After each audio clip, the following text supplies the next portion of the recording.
Welcome to Home Dad Chat, brought to you by the National At Home Dad Network. My name is Brock, My name is Danny. and we are here to talk about life as stay at home dads. So sit back, relax, and enjoy the show. No, I don't want much. I even love handmade crafts made of macaroni. Come on now, you should know me.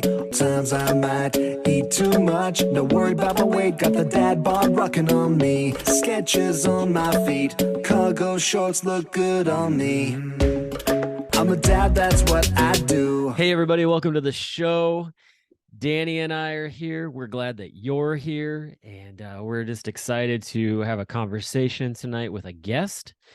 But before that, talk a little bit about just some life and have a nice, fun conversation about that before we bring our guest on. Danny, you were telling me the day was not so, what's the word I'm looking for? Cooperative for Yeah, you. it just didn't. I had set up today to be pretty much a day off. I had a couple things like, the podcast, what have you, that I just needed to do.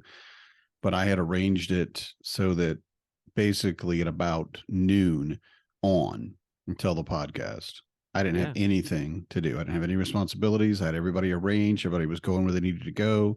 And it was just, I don't know.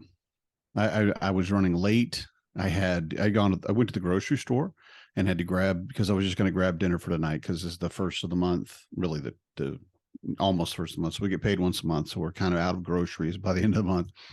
So I just run over and grab some dinner, made Korean beef and rice and broccoli, and it was amazing. One of my family's favorite meals. So cool. Went over and got that, and I didn't have time. I needed to get back to the house really by noon for everything to go. And the first time ever since I moved here, really, I had 3 different people at the grocery store that wanted to talk. Oh, no. That just wanted to start up a conversation. And I like conversations. I want that, but it was everything from the new Apple variety that they have recently come out with, Sugar Bee.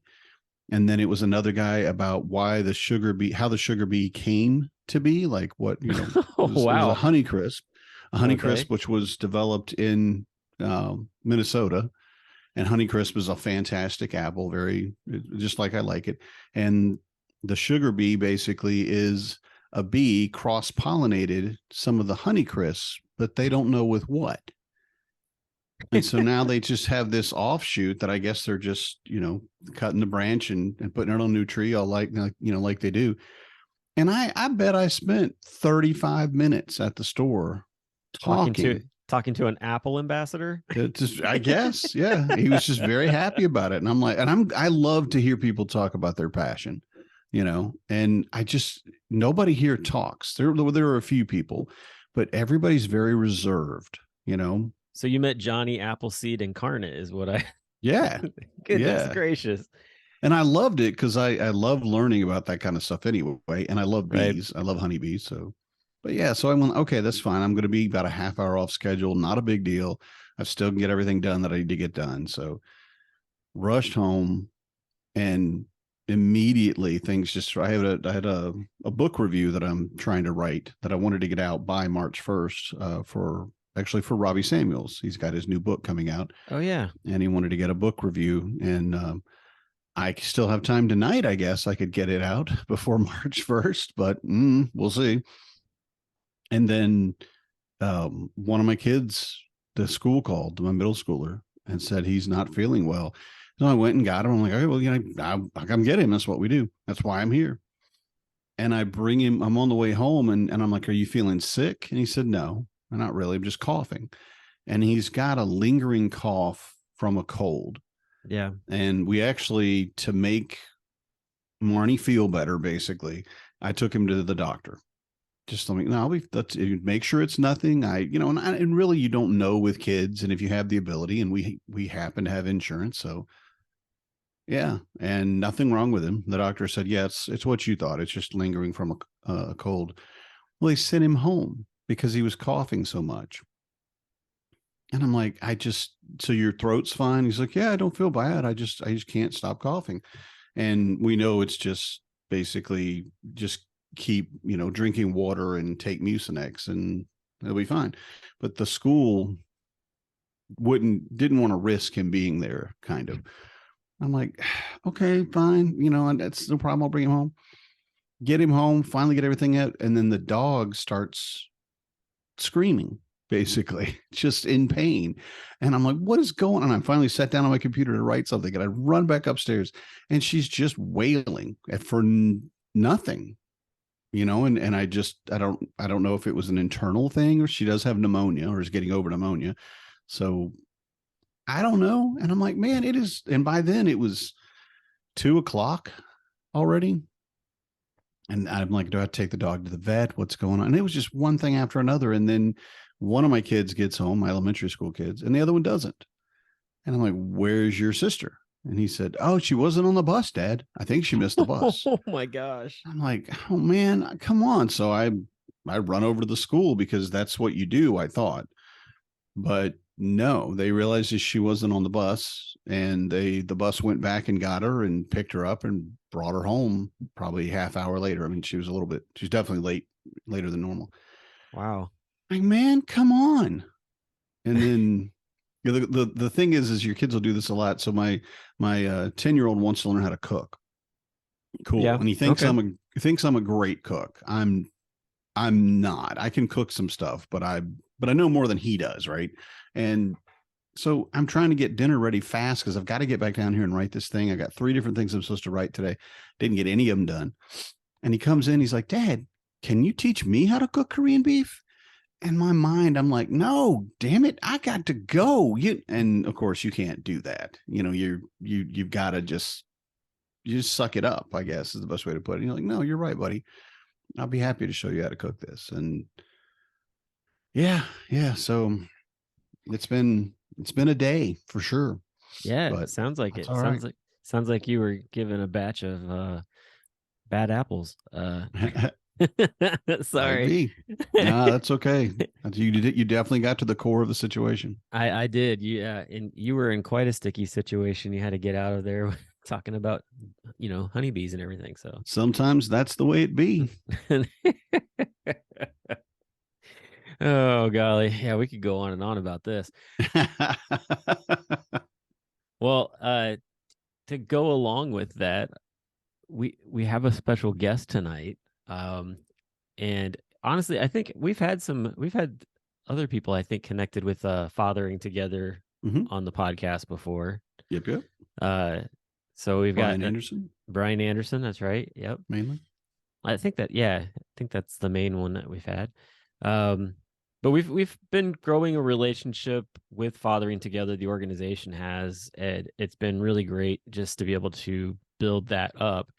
And so I'm excited tonight to have a new person from their organization on. And it sounds like we're gonna have some fun conversation about late stage teens. So kind of maybe in the era that you're in a little bit. I'm not really in that spot, but I think we're going to be talking about that and basically his involvement with a program involving dads going into the schools and being a part of that. And so I'm excited about, because that's something that I've done. And I know there are other dads who have asked about that, how they can get involved with their kids' schools and stuff. And so I think that our guest will have a lot to talk about to get people involved with that.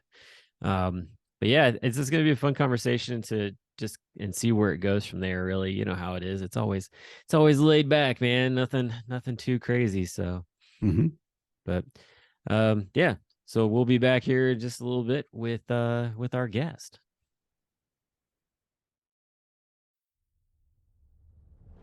Become a member of the National At-Home Dad Network, an organization focused on providing advocacy, community, education, and support. Connecting with households where dad is the primary caregiver of the children. We do this through our webinar and podcast series, mental health support groups, regular online social events, as well as our annual convention. The National At-Home Dad Network is a 100% volunteer organization. Without the generous support of its members and the community around it, we would not be able to continue the work that we do. Becoming a member gives you access to past convention speaker presentations, the ability to vote for board members annually, and ensures that the organization's fees and bills are in positive standing. Oh yeah, it should not go unmentioned that there is some cool swag headed your way if you decide to become a member. For only $35 a year, your membership provides you with the exclusive content only we can generate, and you'll be supporting an organization that benefits families all around the country and world by advocating for them, offering them community, providing education and guidance, and supporting them to grow in their parenthood journey. And one last thing, if you contribute $500 or more, you will become a lifetime member. Not only will you receive everything already mentioned, but also a certificate recognizing your status and an exclusive National At-Home Dad Network Challenge coin with our trademark logo, Dads Don't Babysit. So, what are you waiting for? Become a member today. Hey everybody, welcome back. Thanks for listening in on our fun commercial. Hopefully, if you have been listening long enough, either you've become a member of the organization or maybe that commercial convinced you to do that. So we'd love to have you. But as we said, we have a guest with us tonight. And like always, I forget to ask how to pronounce their last name. So that's always fun. So we'll see how this plays out. And I'm sure I will not do it right, but we're going to try. So with us tonight from Fathering Together, we have John Badalament. Did I say it right? Put an I on the end and see how that sounds. Try with the I. Battlementy? You... Battle. I don't know. I don't know. That's been my theory. I've been saying that for years. I'm like, if you just put the I on the end, that'll tell you where to put the I. It's Badalament. So my theory was put the I, Badalamenti, but I guess that's not really. I don't know. My brain's not functioning well enough to figure that out tonight. That's all good. It's a tough one. All right. Well, John Badalament is with us tonight from Fathering Together. Close enough. We just call him John. Remember John, good to meet you, John. Glad you're here, John. Badalament, bad element. Excuse me. Bad element. There you go. Yeah, that's Bada. That's John's a bad element. I'm not. Yeah, that one's not my favorite. Badeli. Hey, you. Yeah, you.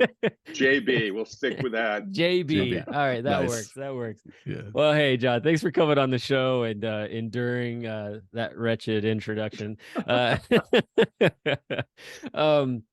But no, I mean, we were telling everybody, the organization National At-Home Dad Network has been growing a relationship with Fathering Together over the past few years.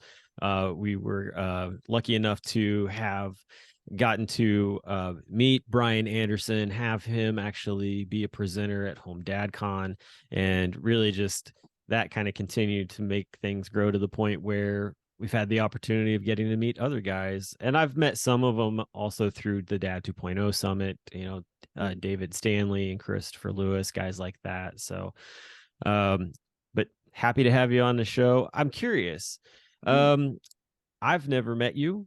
Danny and you seem to have talked a bit. And of course, our listeners don't know anything about you. So tell us a little bit about who you are, how many kids you got, all that fun stuff. Yep. Just the bio, the stats. Let's see. I'm John Badalament. Danny and I have met in over Zoom, which is, one of those crazy things where you mentioned Brian Anderson. So I work with Fathering Together as the director of training and education. And we're going on 2 years now. I hope it's 2 in April, May, my working there. And for almost, I'd say the first year, I never met Brian. You mentioned Brian Anderson, and I just, knew him from lots and lots of meetings. And I'm sure everybody's had this experience where you finally meet and you're like, oh. I mean, it was actually Brian sort of fit. He fit. He fit pretty much what I expected. It's just a very strange thing. So that. I've been with Fathering Together for the last couple of years. I have 2 barely two teenagers. My 19-year-old daughter in April will turn 20. So that sort of complicates, things. Now I got to use young adult. Can't just put two teens. And the other one, my son, just turned 18 2 days ago, 3 days ago on the 25th. And he, for his 18th birthday, got the most wretched stomach bug that's apparently been ravaging the country. He got it full on. But I admire, he pushed through, which probably extended it for a couple of days, but went out, and tried his best to celebrate the big 18, which is a kind of a strange, it's big, but it's a strange one. Because in my mind, I'm like, in the eyes of the law, for most your 17th year, you're still 18. It doesn't matter. You're going to be an adult if something goes wrong. Yeah. But there's, it's a strange, I think it's a milestone, but really not quite as big as like 16 where you get your license, and not big as 21 for, it's an awkward milestone. That's for sure. It's well said. Yeah. Awkward milestone. So I am, this one's, I don't know I never know what the right words are, because I'm divorced from I'm not with their mother. I'm divorced, yet I'm partnered, which again creates all kinds of wordy situations. And I don't love the identification as like, I'm a divorced dad. Like that doesn't feel great. I'm also not a single dad. In some senses, I am a single dad in that, I've, over the last few years or 5 years, I've had my kids half time. So we split, custody, living right now in the same small town. So north of Boston. But, single dad, yeah, because I'm doing it, that on my own. But I'm also I'm partnered in a relationship with a woman who has 3 kids of her own, 2 teens and 1 young adult. So anyway, that's sort of my living situation, if you will.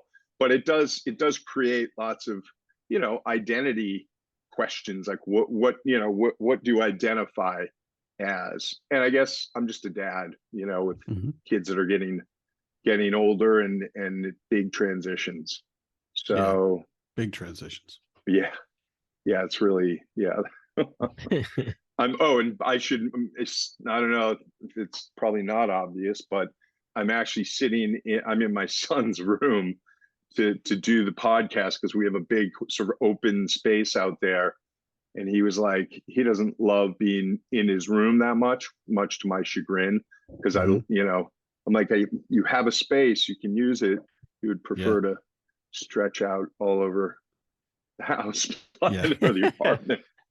But I'm in his room, and you can see his art behind me, which that's been a really important part of his life. And I'd say as a dad, something that's been something we've shared or bonded through art, and not necessarily just painting. There's music here. He's sort of an artist through and through.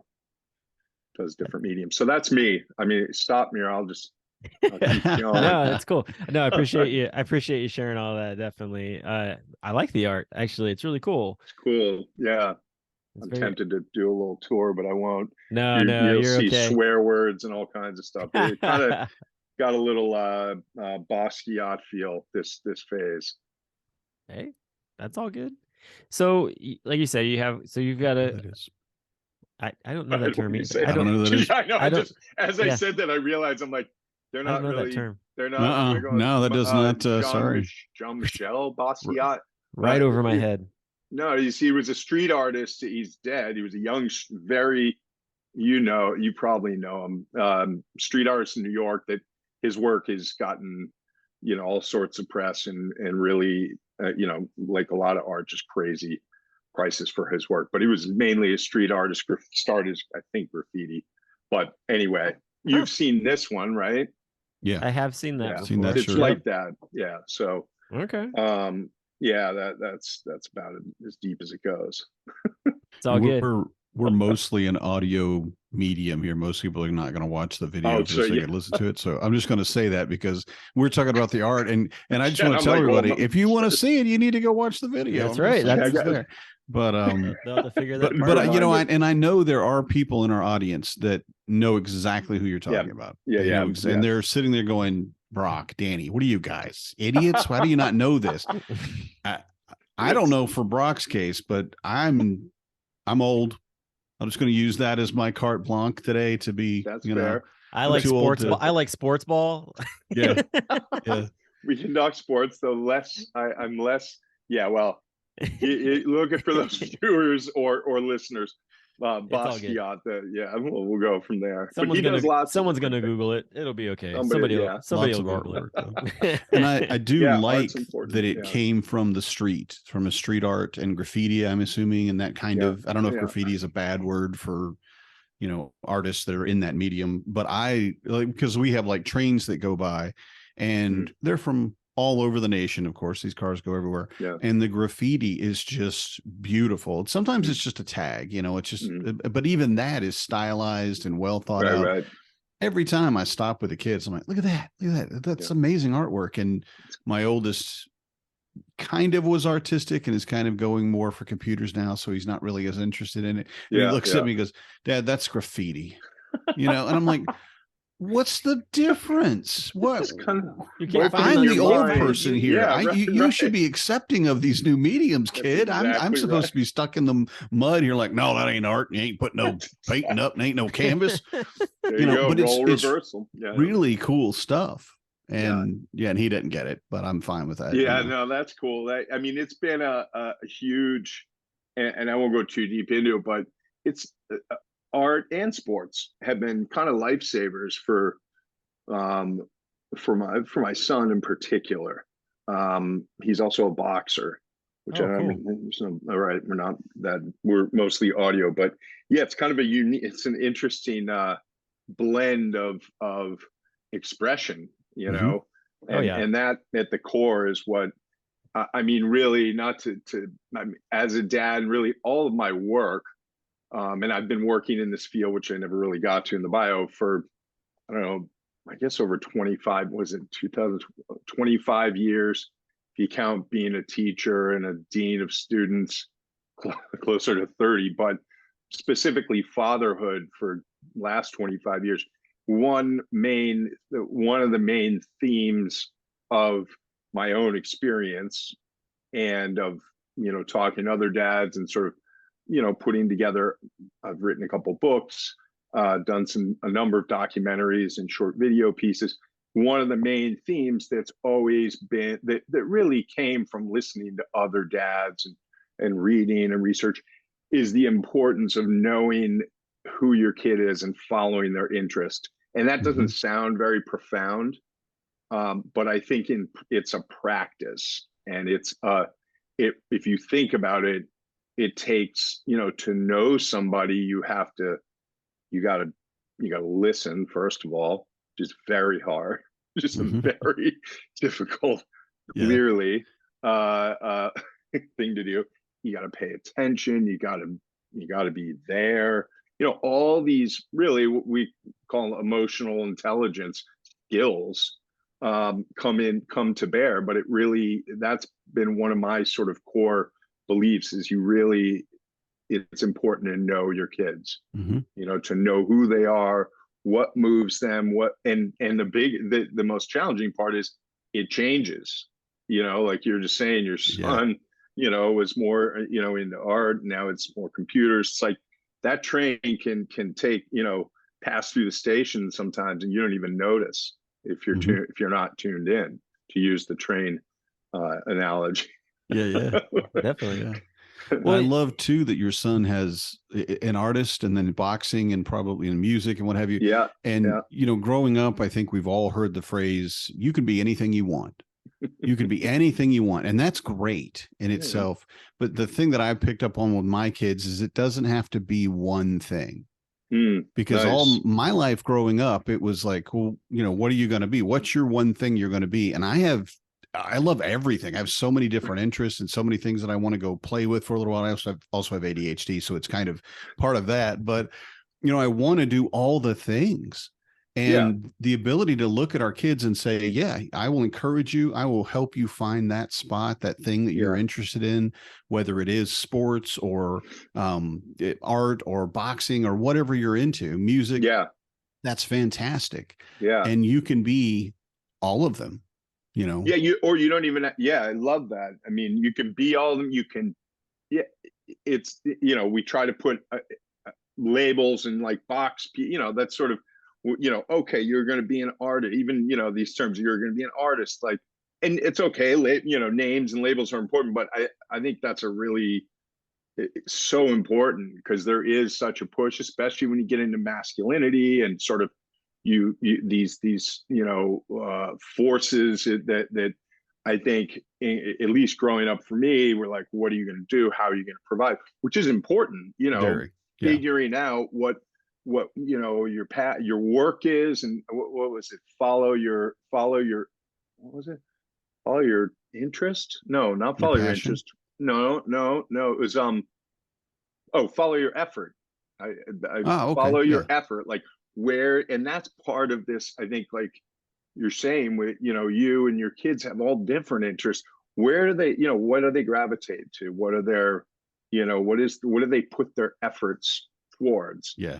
And because you never know, it's like you just never know Mm-hmm. what's gonna, sure, there's I would be, you know, uh, lying if I said there weren't times, and even times now, I'm like, he'll be this, like he'll be a musician, and very, and then it gets into like what success is. But I try to keep that at bay and be like, right now, and he's actually been helpful in that, because he switches things usually pretty quickly.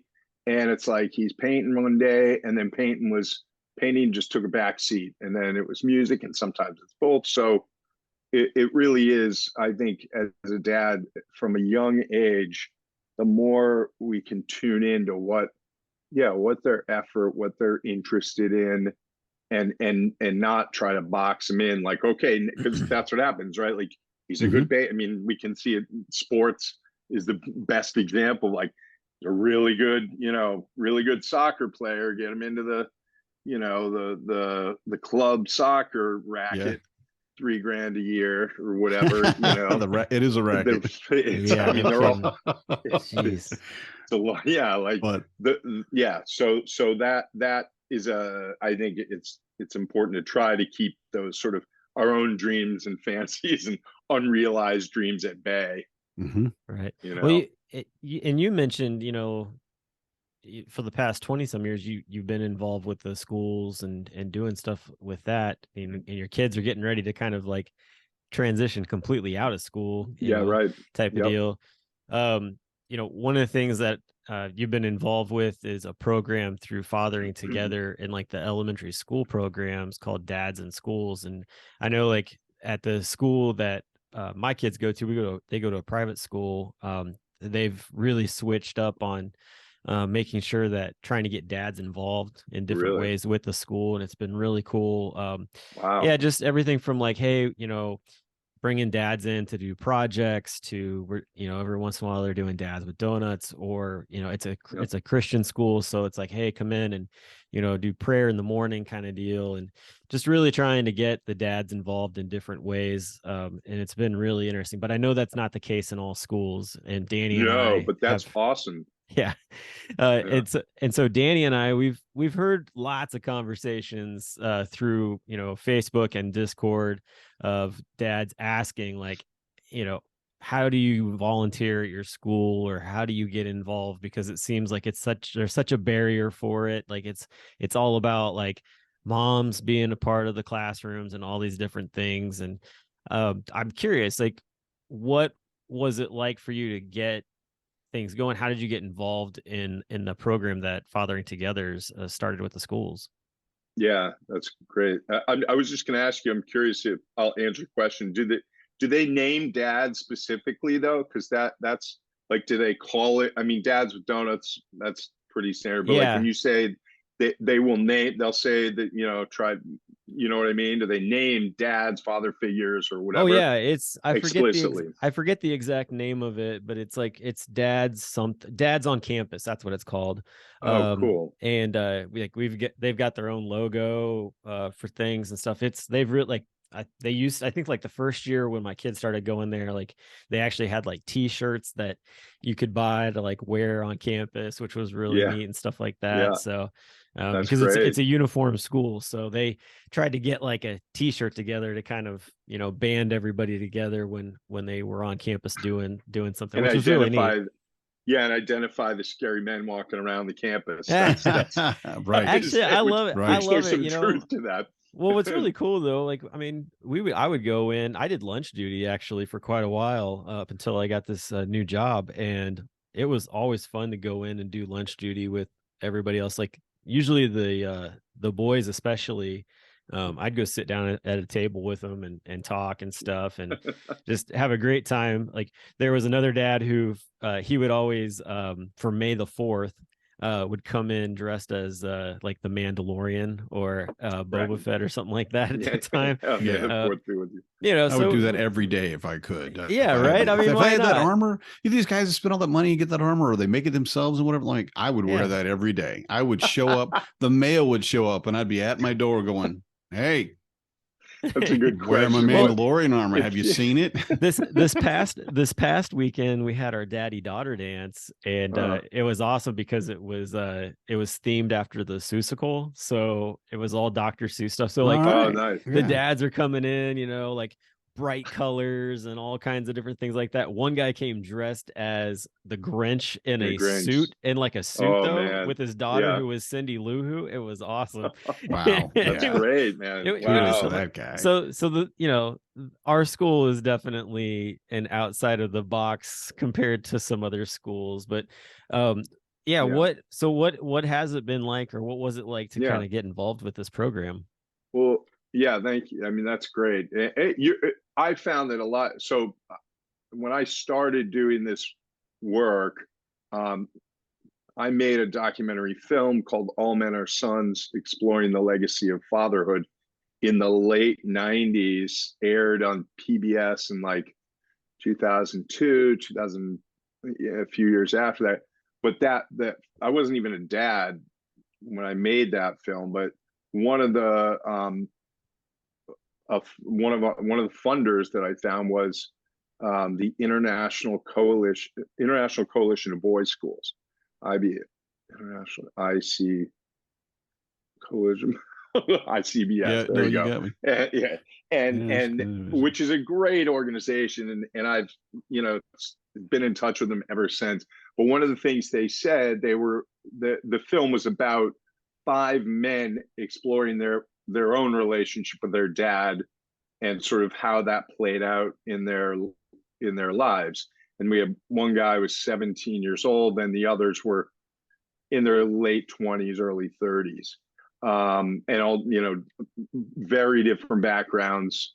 One guy became a dad in the process of the film, which is where I learned that was one of my first big lessons in fatherhood, because I actually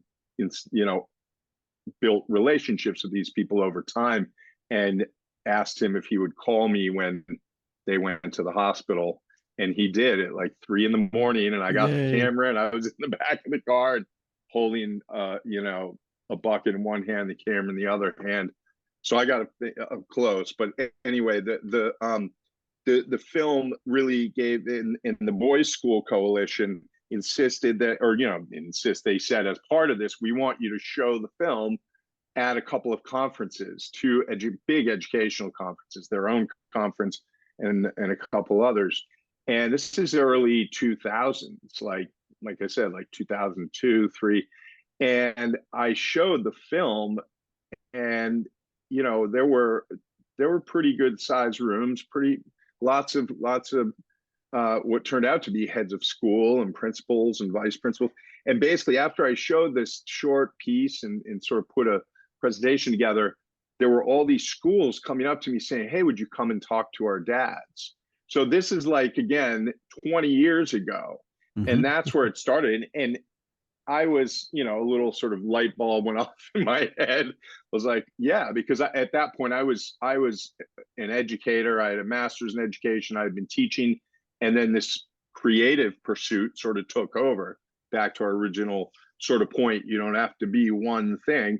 And so I started going to schools and speaking with the film and talking to dads. And then somewhere 2003, I became a dad. My daughter was born, which, you know, upped my credibility enormously, because I would go to schools and talk to, you know, auditoriums filled with dads, and there'd always be the hand that would go up, and I'm like, here it comes, here it comes.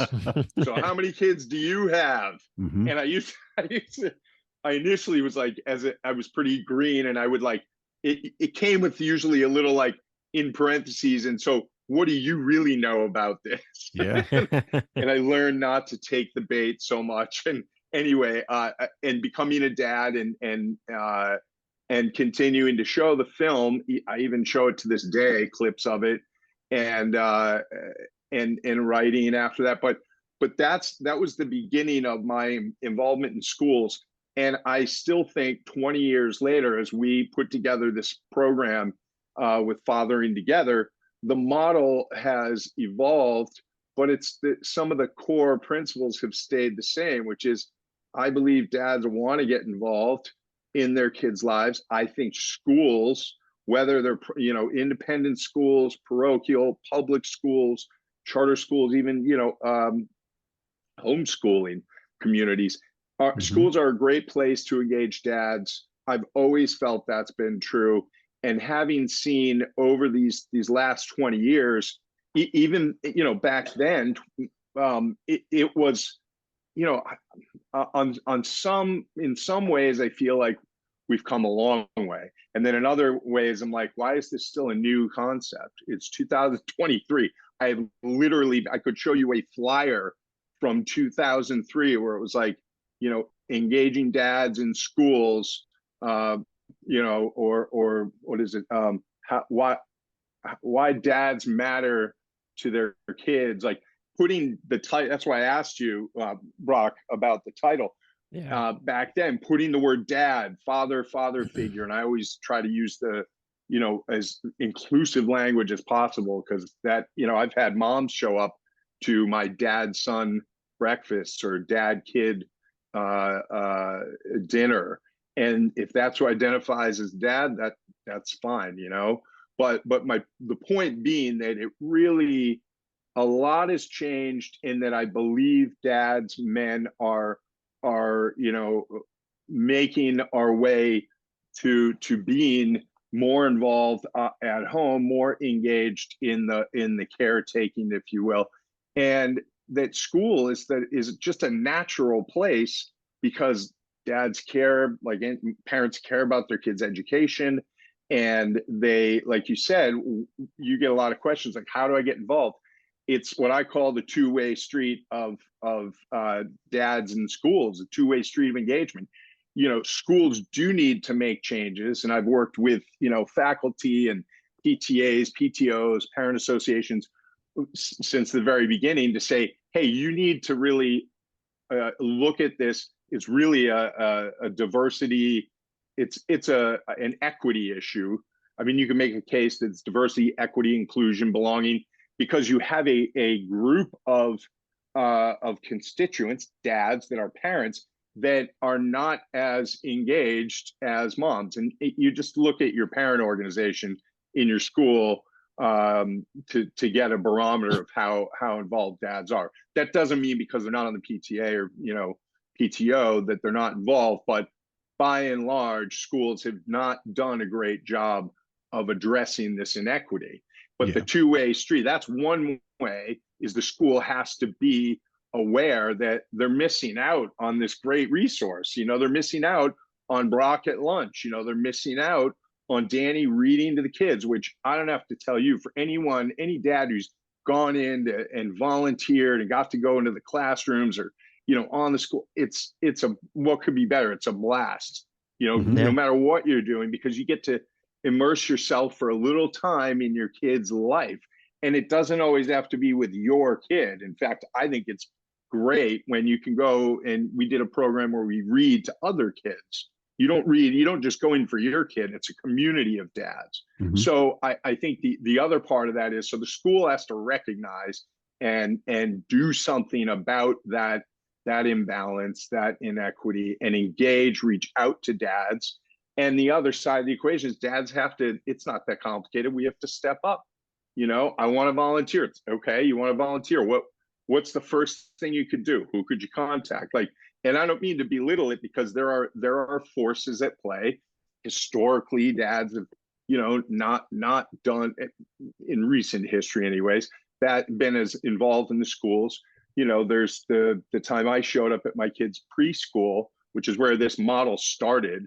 I went to the parent organization. There were like 19 moms sitting in these tiny little seats. And I was like, I'm going to break the chair. Like, Yeah. that was, and that moment of like, oh my, they're looking at me like, what are you doing here? And at the same time, like, oh, great, like a dad who speaks for all dads, which I found Yeah. a weird Yeah, experience. you But find out. Yeah, you kind of get the- this like, oh, you're the yeah, spokesperson. Yeah, Right. right. Yeah. What do dads think? You're like, well, I I don't know. Right. I I don't feel know. I know what that. I think. Yeah, I definitely feel that and understand that. I think Yeah.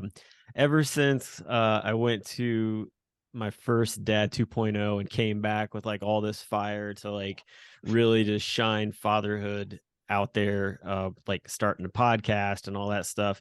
And you go to people and you're like, what do you do? And it's like, well, I'm a stay-at-home dad and I have this podcast. "Oh, you have a podcast? What's it Yeah. about?" It's like, it's about fatherhood. Oh, tell me all about it. And it's like, you're like, oh my Mhm. gosh, like, and then you get kind of thrown into that pigeonhole of things. But Yeah.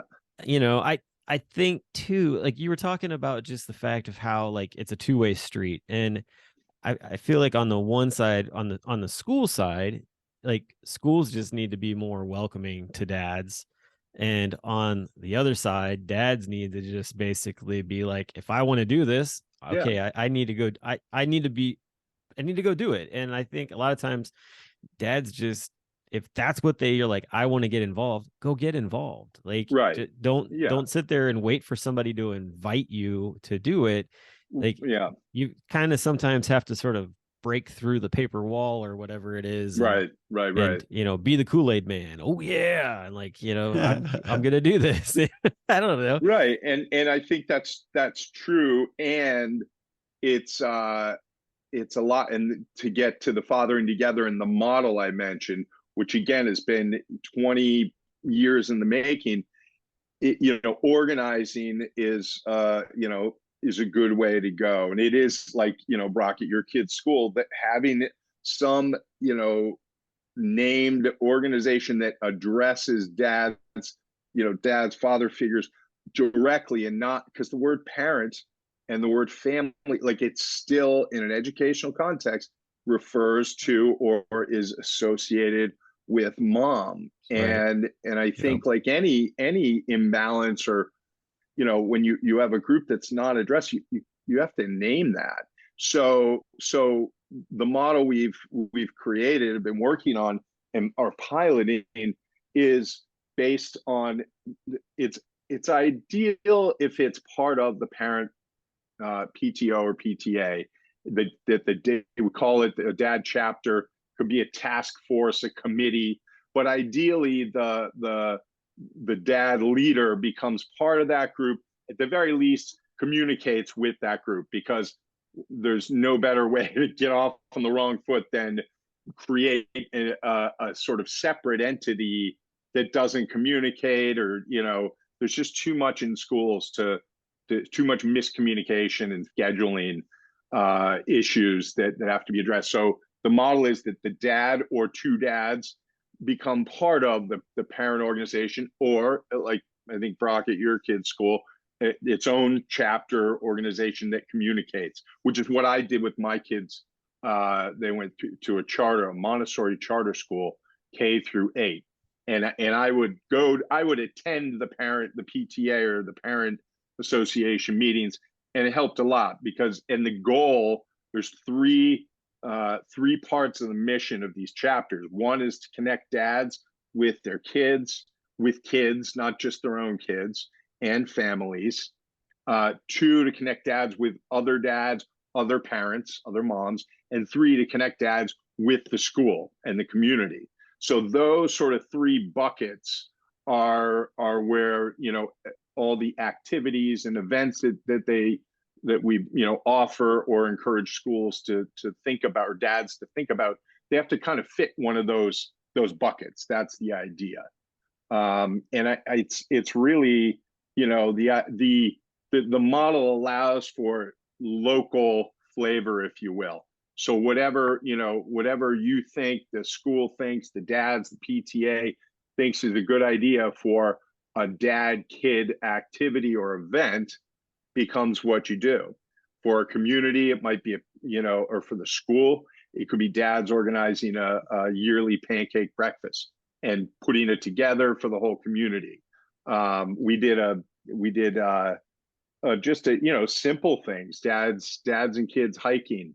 We brought in a speaker for dads and moms to you know, have a night, and there'd be childcare. So that's the idea. Nice. Is to create a, you know, a sub organization, a group, a chapter within the existing structure of the school that's explicit, you know, task is to provide opportunities for dads to engage in these ways. Yeah, and definitely. it's a lot of fun, you know, and doesn't have to be like every event is for everybody. It's like, I had one guy say, you know, hey, we want to do a dad's read thing. Cool, let's talk to the teacher, and they set up time for dads to come in and read. And I want to emphasize this too, the more dads that are there, you know, because a lot of times there's pushback saying, what about kids who don't have dads, which is a fair concern.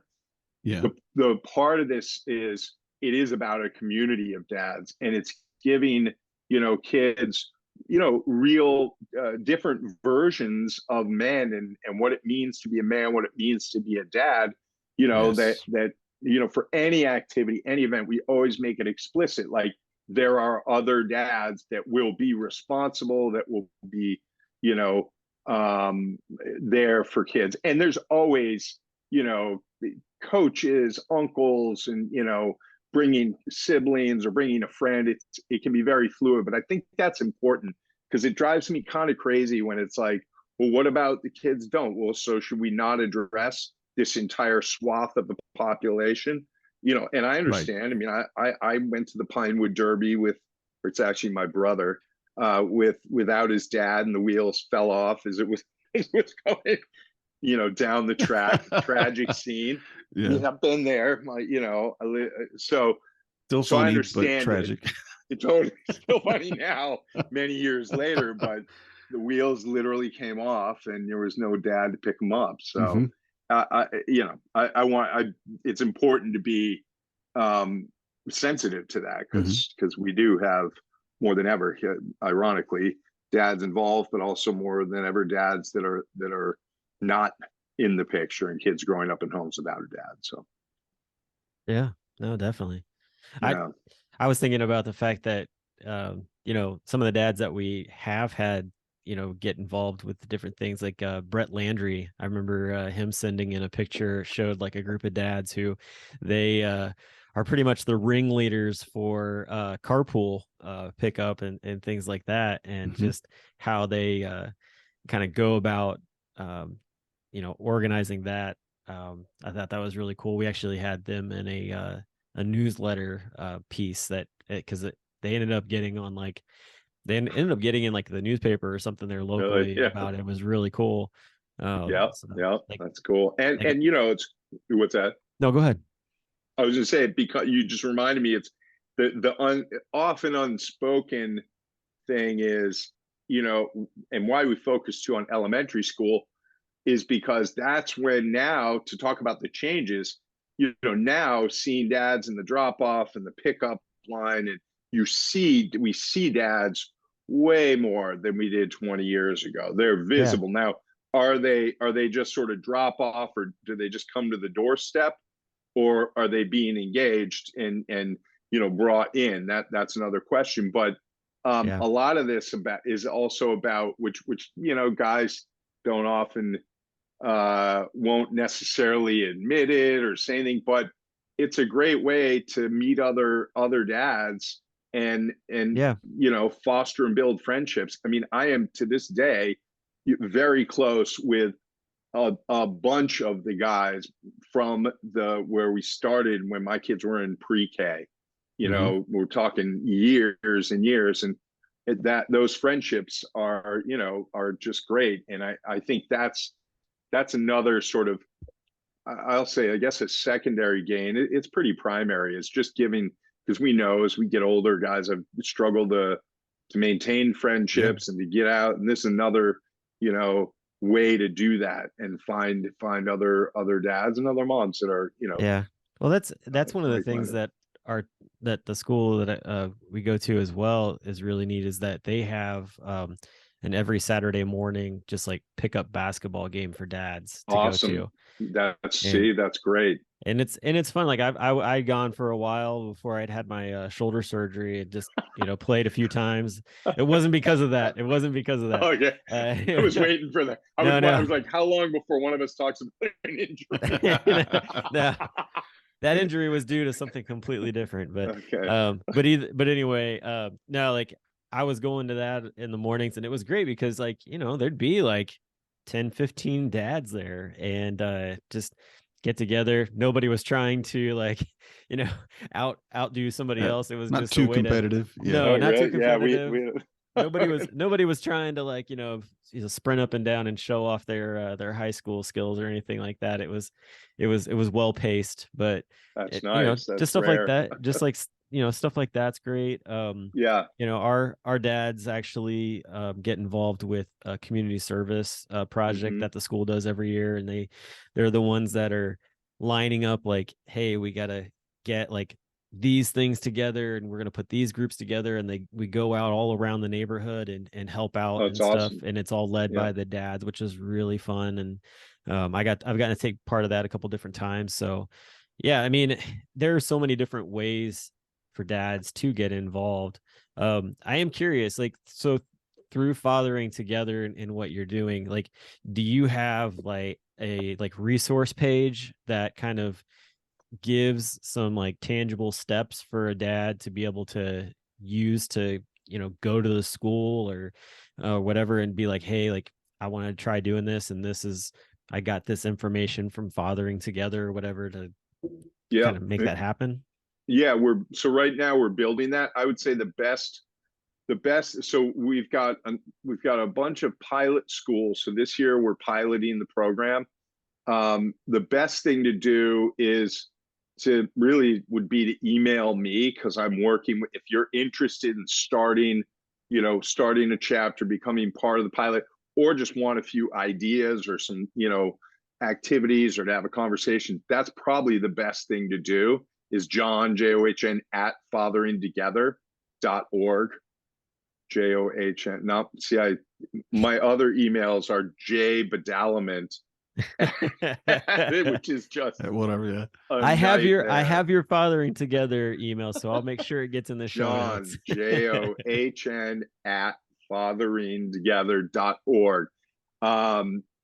Because we haven't, we're in the process of putting together. I'm actually writing, as probably after we hang up, working on the starter guide, which is really putting everything in one place in one cookbook.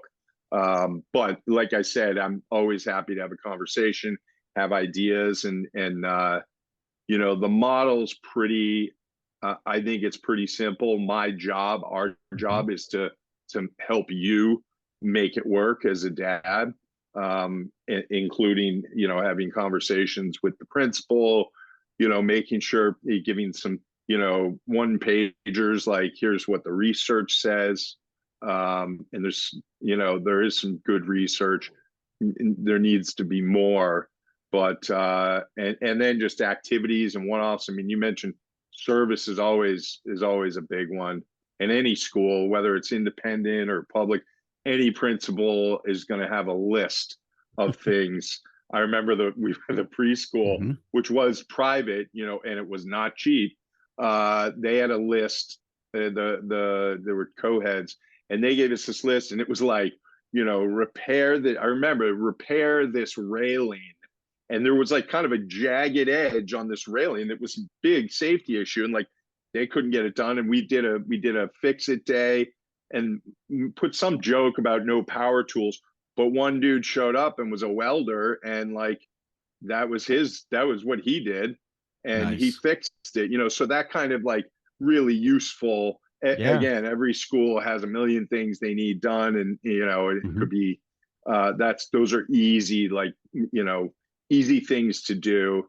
And I just love the diversity of like, we have one group of dads that wanted to get their daughters into STEM, and so we lined up a few moms that were easy to do. Like one mom was a doctor, one mom worked at Google in Boston, and the dads and daughters went to visit and see what do women do in the STEM fields.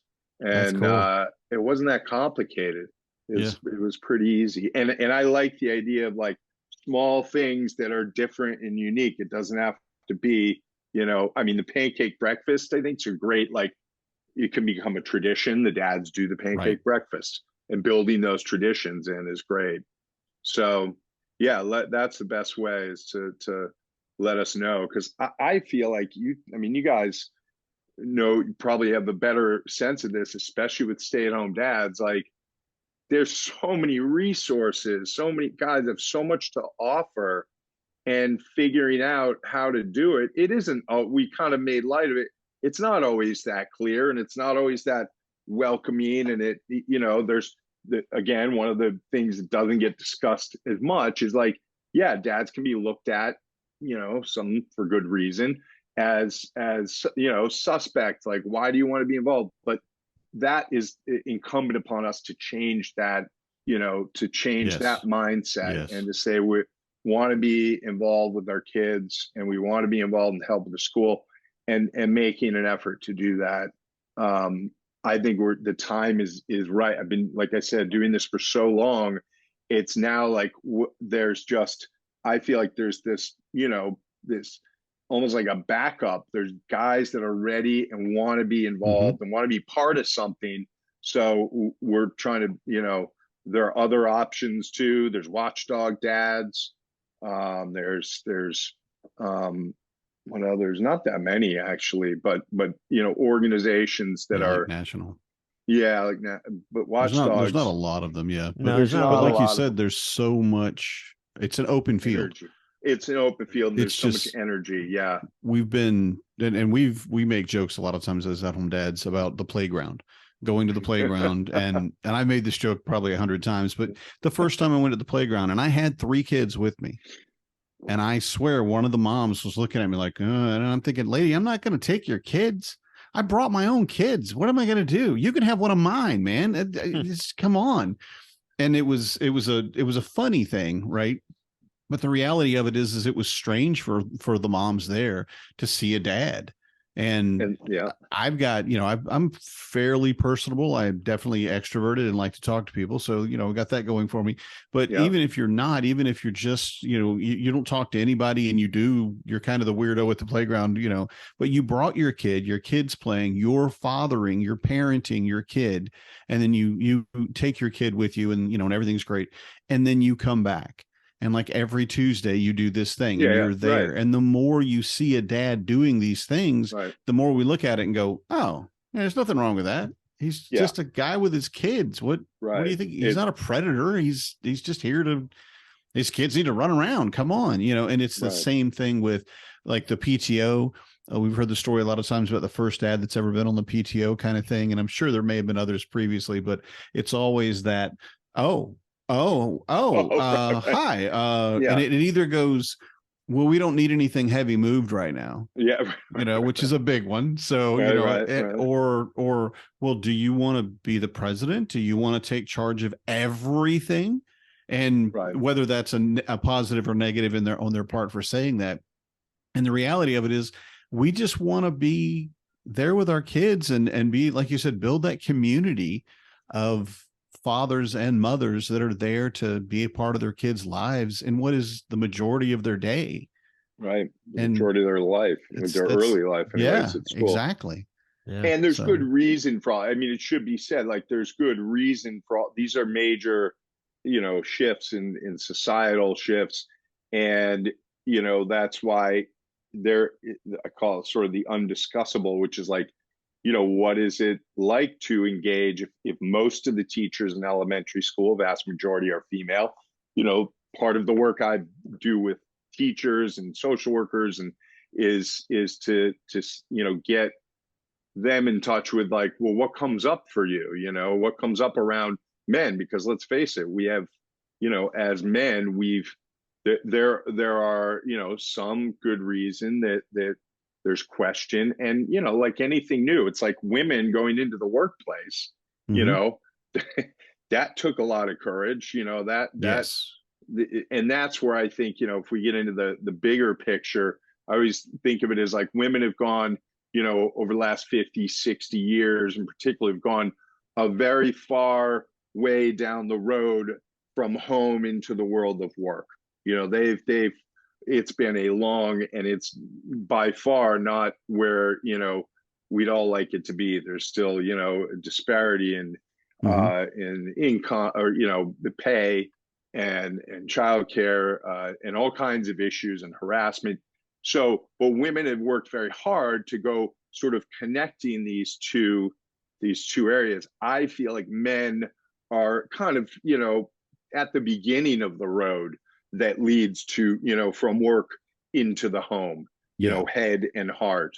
That work is being done by stay-at-home dads, by guys that are trying to build more sort of equitable homes, and Mhm. and it does put it into context of, like, yeah, again, like I said, women have had to have a lot of courage to move into the workplaces, and so we also, it's about stepping out of our comfort zone to say, yeah, maybe there is, I'm getting looked at funny, but like, what I'm here for, I know, is I'm here to be a good dad, and Right. Yeah. sometimes that might mean you have to go through it's uncomfortable. I mean, I stayed home Mhm. for the first year and a half. We split the care with my daughter, and I went through all the stuff. But I think at the core, if you're really there for the right reason for your kid, then it that gets, Well, and I and like you think said, I consistent. yeah, and I think Mhm. too, like the realization that the schools need to make that there's been a shift in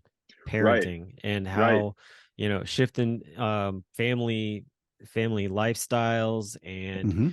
What um is a j- family? Yeah, just yeah, well, that, and even too, just like the fact that it's not always, mom who is going to be the primary in different situations. And, just the idea that it doesn't matter which parent walks through that door, it should be an equal treatment of, like, okay, like that person is here for a yeah. specific reason type of thing. And it really shouldn't be like odd or, oh, dad's here, That's this what we is so go great for. that you're Yeah, involved, like, yeah. And it's like, I'm right. just a parent just like any other person here. And so I think that's one of the bigger, like, um issues, is this idea that dad doesn't need to be put on a pedestal. Dad needs to be Yeah. seen as an equal parent, and in doing so, like, that is going to be what looks very welcoming to other Right. dads that have the ability, have the time, or Time. even Right. they carve the time out to do it. Yeah. And I think that's the other thing. There are lots of dads who are willing to carve the time out, but what they don't want to do is carve the time out and then get poo-pooed on it for being there at the school when they are, seeing it as quality time, but the school is having a hard time with accepting the fact that they're there. So Well, that'd um be a good yeah. problem. If we have more of that problem, that'd be good, because I think often that's one of the things guys, cite as parents cite, is one of the issues is time. And I agree. Mhm. I think a lot, especially now in a post-COVID world, like guys can carve out the time. Women have been doing it. Right. Single moms have been doing it. Bingo. Like, you can do it, and I agree. You it, it it would be great if it were welcoming, but at the very least, accepted, that you want to get involved. And again, I think that's where we as dads have to step out of our comfort zone.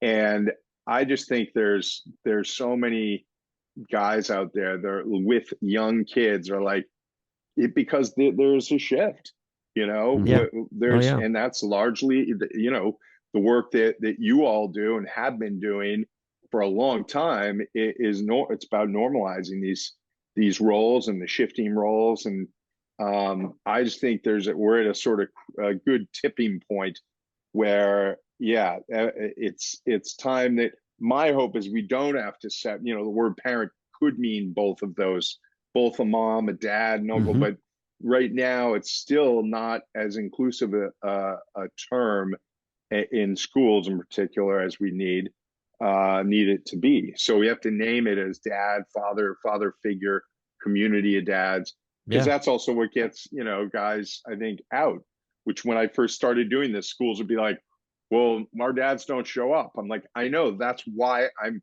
calling the talk what I'm calling it. It speaks directly to them because they haven't necessarily been invited. So it's like we need the invitations, but we also, need to gently, I won't say crash party, but like we need to show up and step up in those ways. Yeah. Well, hey, John, appreciate you coming on the show today, talking with us. This definitely hits, right in the ballpark with with all of the dads a part of the organization, and all of and especially the parents that are just listening too, that we've got on the show and whatnot. So I really appreciate you coming on. I'll make sure that in the show notes there's a way for people to get connected with you and also be able to find Fathering Together. I did pull up the documentary you mentioned as well, so I'll make sure that link gets put in there as well so folks can see that. But cool. Thank you so much for just spending some time with us and sharing about just what you and Fathering Together are working on for dads. And thank you so much. We appreciate it. You have a good one. Yeah, thank you, and thank you both. It's been a pleasure. Good to see you both. I just figured it out. You're at Wrigley Field. That's where you are. Yes. We're just missing the ivy. Brick. Yeah. Oh, yeah. Right. The ivy's in front. That's right. It's in front. And by the way, I should say, like moms can start this stuff too. And most of the times I get called from schools, it's from moms. So I encourage moms to get the dads involved. What can we do? My husband needs to be involved. Yes, he does. Whatever it takes. Right. Whatever it takes. Oh, thanks, guys. It's been a pleasure. Definitely. Have a good one. I'm a dad, that's what I do.